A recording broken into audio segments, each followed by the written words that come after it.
হাচিয়লি road সহযোগ কৰিছে Bajaj Electricals limited. তুমি কিন্তু প্ৰাঞ্জলৰ কথা অলপ বেছিকৈ ভাবিব ধৰিছা। সি কি চাল খেলি আছে তুমি একো বুজিয়ে পোৱা নাই। ভাইটিয়ে ঘৰখনৰ সমস্যাবোৰ সমাধান হোৱাটোৱে বিচাৰিছে। সি একো বেয়া কাম কৰা নাই। সম্পত্তিবোৰ তিনিওৰে মাজত ভাগ খোৱাতনো কি বেয়া কথা? ঘৰখনৰ সমস্যাবোৰতো এই বিষয়টোক লৈ লাগি আছে ইমান দিনে। ঠিক আছে, তেনেকুৱা কিবা এটা হ'লেতো মই ভালেই পাওঁ, কিন্তু সম্পত্তিৰ ভাগ বতৰা কৰা কথাখিনি দাদাই মানি ল'ব জানো? কিয় নল'ব? সমৰেতো সমস্যাটো সমাধান হোৱাটোৱে বিচাৰে। প্ৰতিদিনে ইমান অশান্তি কোনে সহ্য কৰিব কোৱা? আৰু তাৰ বাহিৰেতো আমাৰ হাতত বেলেগ ৰাস্তাও নাই। দাদাই কেতিয়াও আমাৰ লগত সম্পত্তিবোৰ ভগাই নলয়। মই তাক ভালদৰে জানো। ভগাই লোৱা হ'লে সি ইমান বছৰে আমাৰ পৰা কথাবোৰ লুকুৱাই নাৰাখিলেহেঁতেন বা আৰু মোৰ লগত ভগাই ল'লেহেঁতেন। তাৰ ইমান বছৰৰ প্ৰতিশোধ সি ইমান সহজতে পাহৰি নাযায়। এই কথাটো আমি সময়ৰ লগত আলোচনা কৰিব লাগিব।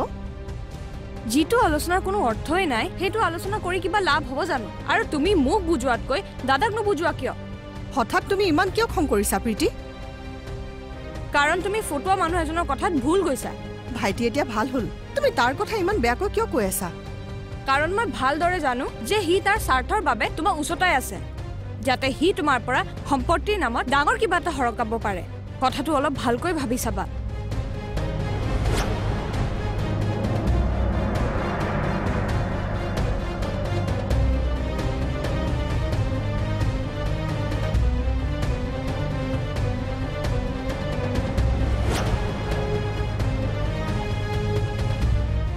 সদায় এটা এটা নতুন কথা। কালিলৈকে অনন্যাৰ অসুখৰ কথা ওলাই আছিল, আজি আকৌ এইবোৰ। সি আমাক কিমান ফাঁকি দি থাকিবলৈ লৈছে দেখিছানে? ইমান ডাঙৰ কথা এটা সি আমাৰ পৰা লুকুৱাই ৰাখিছিল। তেখেতে কি কৈছিল ভালদৰে কওকচোন মা। কি ক'ব আৰু? ৰক্তিমে বোলে সেইদিনা মদ খাই গাড়ী চলাইছিল। মদৰ নিচাত ক'ত খুন্দিয়ালে একো গমেই নাপায় সি।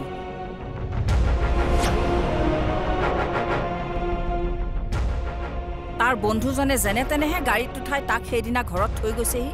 সেইদিনা মানুহ গোট খোৱা হ'লেতো তাৰ বিপদেই হ'লহেঁতেন। সি সেইবোৰ কথাটো আমাক একো কোৱা নাছিল। আজিৰ পৰা সন্ধিয়া হোৱাৰ আগে আগে তাক ঘৰলৈ আহিবলৈ ক'বা।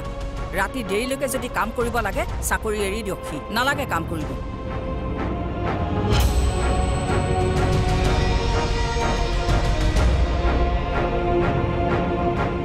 ক'ত বা খুন্দিয়ালে এতিয়া? বৰ টেনশ্যন দি থাকে এই মানুহজনে।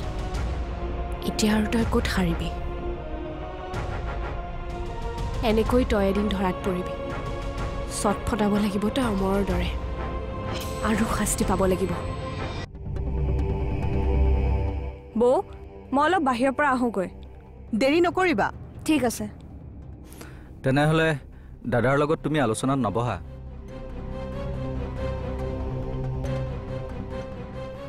ঘৰখনত শান্তি অহাতকৈ তুমিচোন সম্পত্তিৰ ওপৰত থকা তোমাৰ অধিকাৰখিনিকহে বেছি ইম্পৰ্টেঞ্চ দিছা। বৌ, মই তোমাক কালিয়ে কৈছিলোঁ ইয়াক ভালে ভালে চুপ কৰোৱা, নহ'লে কথা বেয়া হ'ব। তুমিচোন সম্পত্তিৰ কাৰণেই বিয়াত নবহো বুলি কৈছিলে।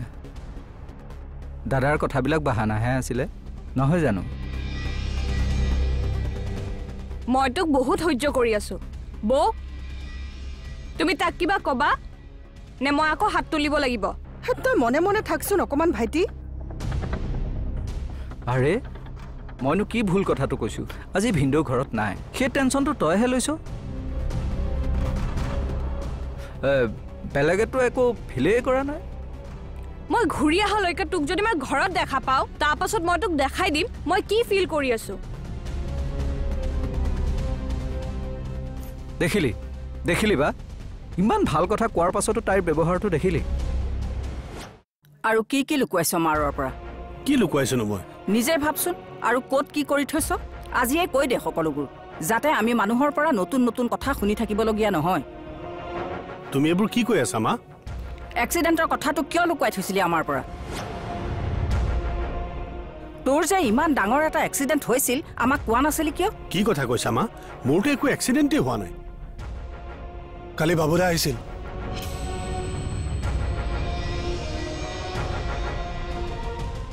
তই অন্তত মোক ক'ব লাগিছিল কথাটো।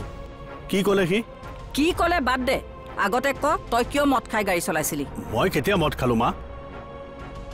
মিছা নকবি, সি সকলোখিনি কৈছে আমাক। দেখিলি তোক কোৱা নাছিলো কিমান অভদ্ৰ ব্যৱহাৰ তাইৰ তই দেখোন জানই তাই তোক বেয়া পায় বুলি আৰু কি দৰকাৰ তই এইবোৰ কথাত মাত মাতি থাকিবলৈ তোৰ ওপৰত হৈ থকা অন্যায়বিলাক মই চাই থাকিব নোৱাৰো না মোৰ একো অন্যায় হোৱা নাই তই সমৰক ক'ত দেখিছিলি তালৈ যা আৰু ওচৰৰ মানুহখিনি সোধপোছ কৰগৈ সেইবোৰ কৰি এতিয়া কি লাভটো হ'ব যিটো কাৰণত ভিন্দই এখন ঘৰৰ পৰা ওলাই গৈছিল সেই কাৰণটো চোন একেই থাকিলে তইনো কি এইবোৰ অকাই পকাই কথাবোৰ ক মই হ'লে একো বুজি নাপাওঁ তোৰ এই বুৰ্বগামীবিলাকৰ কাৰণে সকলোৱে চল পায় আৰে মই যেনিবা ভিন্দক বুজাই বহাই আনিলোৱে তাই জানো সম্পত্তিৰ ভাগটো এৰি দিব কালি তই কিমান ধুনীয়াকৈ সম্পত্তিৰ ভাগ বতৰাৰ কথাখিনি বুজাই দিলি তাই মান্তি হ'ল নে হা আৰে যদি ককায়েকৰ লগত আলোচনা বিলোচনা অকণমান নকৰে আৰে ভিন্দৰ খং নুঠিব কিয় আৰু ইয়াৰ শাস্তি মিছামিছিকৈ তই ভোগ কৰিবলগীয়া হৈছে আৰু প্ৰতিবাৰেতো সেইটোৱে হৈ আছে তই ইমানখিনি কথা কেনেকৈ জানিলি কি কেনেকৈ জানিলি তই দেখোন কৈছিলি নহয় মইতো তোক প্ৰীতিৰ বিয়া ভঙা কথাটো কোৱা নাই মই মাত্ৰ সমৰ আৰু প্ৰীতিৰ কাজিয়াৰ কাৰণটোহে তোক কৈছিলোঁ তই দেখোন আমাৰ ঘৰৰ ভিতৰুৱা কথা বহুতখিনিয়ে জান ক'ত শুনিলি এইবোৰ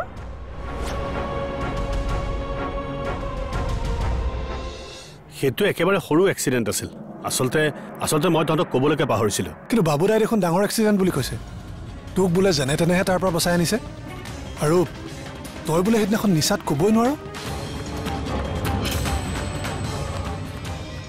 তেনেহ'লে কাৰ কথা বিশ্বাস কৰিব লাগে তোৰ কথা বিশ্বাস কৰিবলৈ তই জানো কেতিয়াবা সঁচা কথা ক মোক বিশ্বাস কৰা মা মোৰ গাড়ীৰ আগত কুকুৰ এটা পৰিছিল কুকুৰ এটা পৰিলে গাড়ীৰ বাম্পাৰ ৰিপেয়াৰ কৰিব নালাগে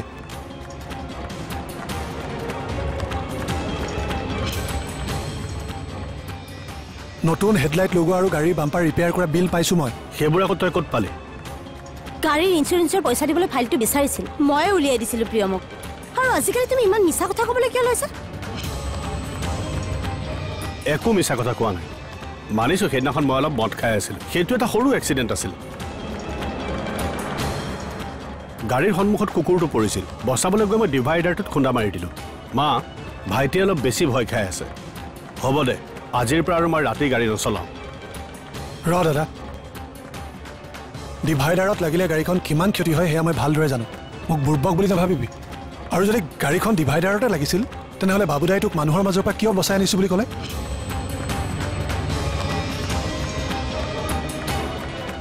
তই নিশ্চয় কিবা এটা ক্ষতি কৰিছ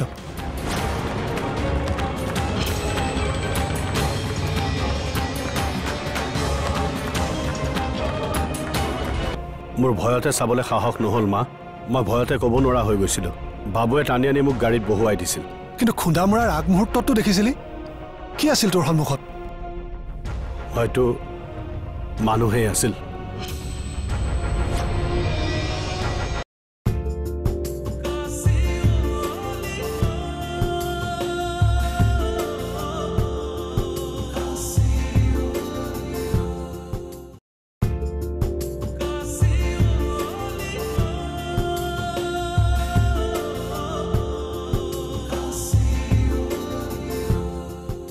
বা এই প্ৰীতিয়ে বিয়া ভঙাৰ কথাটো নিহাৰে ক'লে আকৌ মোক তই আকৌ নিহাৰক কেতিয়াৰ পৰা চিনি পোৱা হলি কিয় তাক মই আগৰে পৰা চিনি পাওঁ সি প্ৰিয়মৰ বন্ধুহে সেইবিলাক বাদ দে তই প্ৰীতিৰ কথাটো ভাব তাই কিন্তু চাল খেলি গৈ আছে আৰে যিজনী ছোৱালীয়ে ককায়েকে কৰা ত্যাগৰ কাৰণে সকলো সম্পত্তি তহঁতৰ নামত লিখি দিম বুলি ক'লে এতিয়া আকৌ হঠাৎ তাইক সকলো লগা হ'ল যে তই কথাটো গম পাইছ নে নাই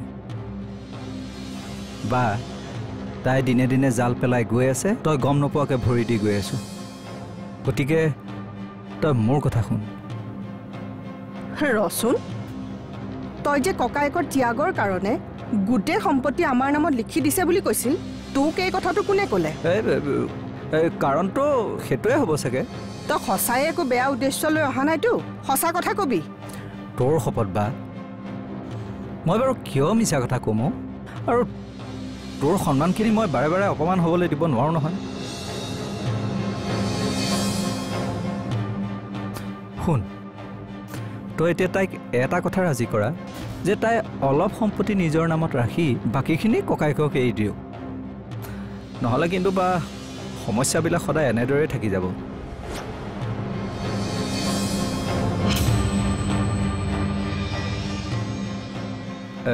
হ'ব দে এতিয়া মই গৈ থাকোঁ পাৰিলে মোৰ কথাখিনি ভাবি চাবি আৰু অলপ সাৱধানে থাকিবি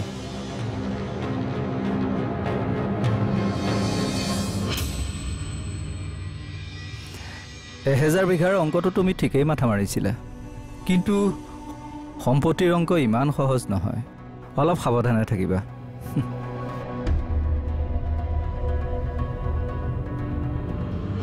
নকওঁ কিয় এতিয়া সঁচা কথা ক দাদা ক'ত খুন্দিয়াইছিলি তই ভালে ভালে কৈ দে এতিয়া নহ'লে পিছত কিন্তু বেয়াকৈ ফচিব লাগিব তই ক কিহত খুন্দিয়াইছিলি মোৰ ভয়তে চাবলৈ সাহস নহ'ল মা মই ভয়তে ক'ব নোৱাৰা হৈ গৈছিলোঁ বাবুৱে টানি আনি মোক গাড়ীত বহুৱাই দিছিল কিন্তু খুন্দা মৰাৰ আগমুহূৰ্ততটো দেখিছিলি কি আছিল তোৰ সন্মুখত হয়তো মানুহেই আছিল মোৰ সেইবোৰ চাই থাকিবলৈ ধৈৰ্য নহ'ল মা সেইকাৰণে মই গুচি আহিলোঁ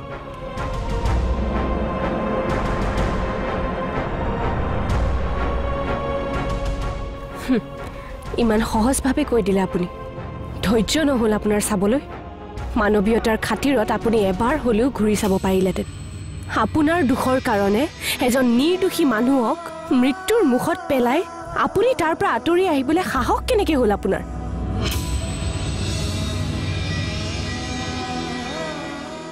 আপোনালোকৰ দৰে মানুহৰ এনে মানসিকতাৰ কাৰণে মই আজি অমৰক হেৰুৱাবলগীয়া হ'ল সেই মানুহজনে যদি আমাক অকণমান সহায় কৰিলহেঁতেন আজি হয়তো অমৰ জীয়াই থাকিলহেঁতেন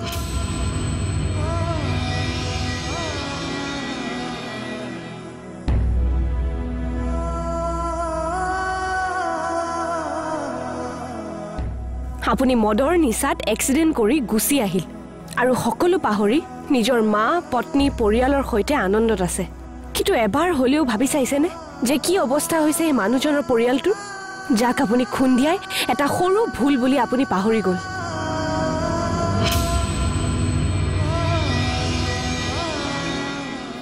এবাৰ ভাবি চাইছেনে যে কি দশা হ'ব পাৰে সেই মানুহজনীৰ যাৰ স্বামীক আপুনি খুন্দিয়াইছিল আৰু নিজৰ স্বামীক অকালতে হেৰুৱালে কিমান কষ্টত থাকিবলগীয়া হয় সেইটো মই ভালদৰে জানো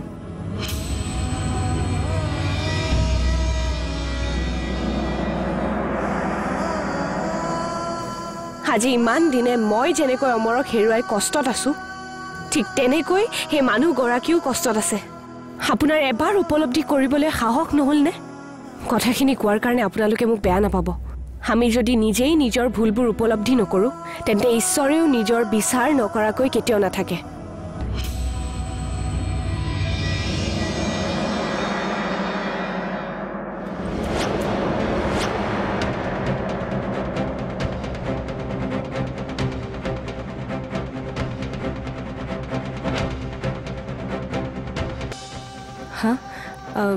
নাই দাদাই যিটো ভুল কৰিছে সেইটো স্বীকাৰ কৰিব লাগে কাৰ আগত স্বীকাৰ কৰিব লাগে নহয় মানে এক্সিডেণ্টৰ কথাটো তেওঁৰ লগৰজনেহে আমাক আহি কৈছেহি তেওঁতো নিজে কোৱাহি নাই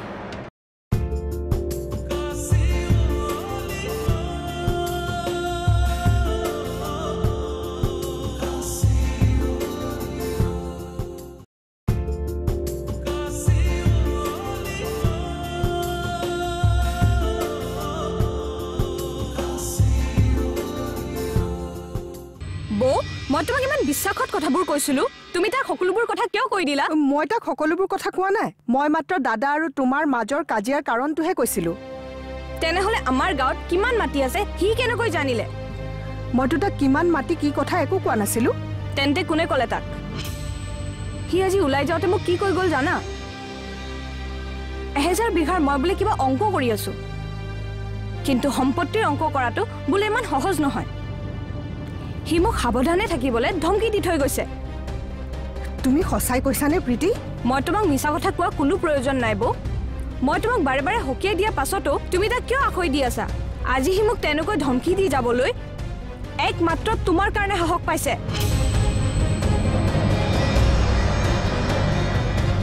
প্ৰীতি শুনাচোন প্ৰীতি শুনাচোন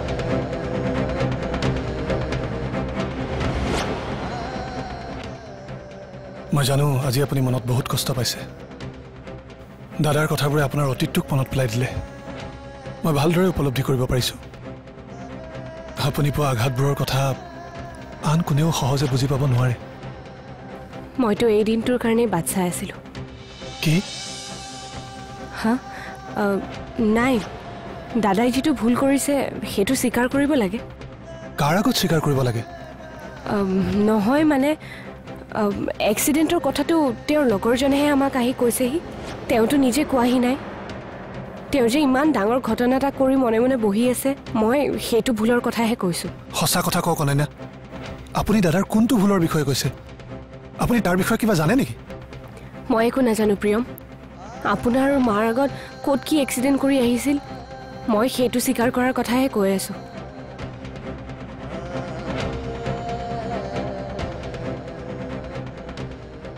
অনন্যাই কথাবোৰ তেনেকৈ কিয় ক'লে তেওঁ দাদাৰ এক্সিডেণ্টৰ বিষয়ে কিবা জানে নেকি তই মাটিৰ হিচাপ কেনেকৈ গম পালি মাটিৰ হিচাপ মই বাৰু কেনেকৈ গম পাম কচোন সমৰহঁতৰ গাঁৱত কিমান মাটি আছে তই কেনেকৈ গম পালি তইতো মোক কৈছিলি পাহৰি গলি নেকি মোৰ ভালদৰে মনত আছে মই কিমান মাটি তোক কোৱা নাই তই এইবোৰ কেনেকৈ গম পালি সঁচা কথা ক আৰে বা মই তোৰ শপত এনেই খাম নেকি হা আচলতে কি জান প্ৰীতিয়ে তোৰ আৰু মোৰ মাজত কাজিয়া লগাবলৈকে এইবিলাক বুদ্ধি কৰিছে তইহে কচোন ককাইকক সম্পত্তিৰ ভাগ বতৰা কথাবিলাক লগাবলৈ কিয় মানা কৰিছে আচলতে কি জান এই প্ৰীতিয়ে অন্যান্যকো সম্পত্তিৰ ভাগ দিয়াৰ ইচ্ছা নাই এতিয়া অন্যান্যাই এইবিলাক কথা নাজানে বুলিহে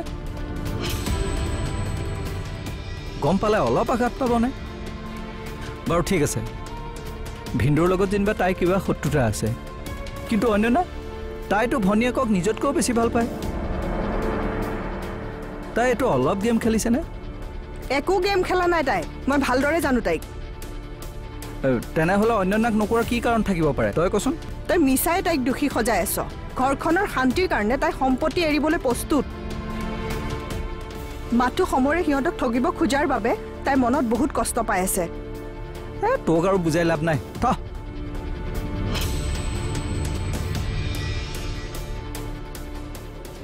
ইমান এটা ডাঙৰ এক্সিডেণ্ট হোৱাৰ পাছতো তুমি যে তাইক আঁকোৱালি লৈছা তো প্ৰীতিয়ে তোমাৰ কথা এবাৰো ভাবি নাচালে মানে এই যে প্ৰীতিহঁতৰ ঘৰত সমস্যাবিলাক হৈ থাকে তাৰ মূল কাৰণটো কি বুলি ভাবা বাৰু দাদা আপুনি কি কৈছে মই ঠিক ধৰিব পৰা নাই সিহঁতৰ ঘৰৰ সমস্যাবিলাকৰ মূল কাৰণ তাই নিজেই